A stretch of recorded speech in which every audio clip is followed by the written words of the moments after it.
wenn du noch kein Kopftuch trägst, fang heute an. Fang heute an. Gehe heute hier raus und sag, was hält mich auf? Glaub mir, der Weg, der wahre Gläubige, dem ist das egal, ob Hinsen, Kunsen, Strunz, Saltus schlägt, den Mund groß aufreißt oder was auch immer. Der aber, glaub es mir, zieh das Kopftuch heute an. Wer hält dich auf? Du bist eine Litfaßsäule für den Islam. Du hast 1,5 Millionen Brüder und Schwestern hinter dir. Ihr seid heute hingekommen, um als andere Menschen rauszugehen. Warum bist du heute hingekommen, wenn du heute ohne Kopftuch hingekommen bist? Wofür bist du hingekommen? Wofür bin ich hingekommen? Meinst du, ich bin hier hingekommen zur Belustigung? Oder für irgendeinen Schwachsinn? Ich bin hier hingekommen, damit du als anderer Mensch rausgehst.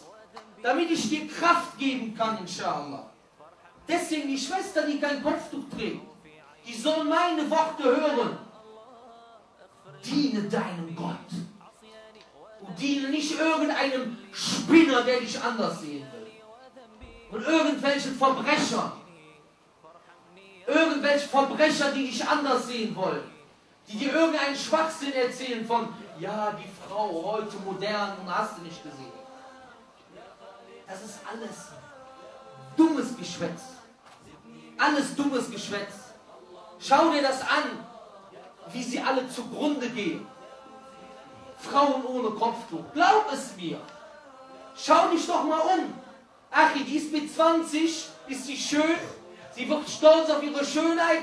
Auf einmal, ja, alles basiert sich auf ihre Schönheit. Sonnenbank, Schminken, dies, das, Maniküre, hast du nicht gesehen. Jeden Tag shoppen gehen, die schönste Kleidung, die engste Kleidung, die aufreizendste Kleidung und so weiter und so fort. Auf einmal 10, 15, 20 Jahre später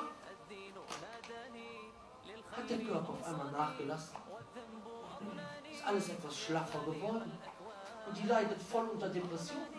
Guck dir mal heute an, das sind Frauen, die ganz natürlich sind. Jedes 4. Mädchen in Deutschland will eine Schönheitsoperation haben.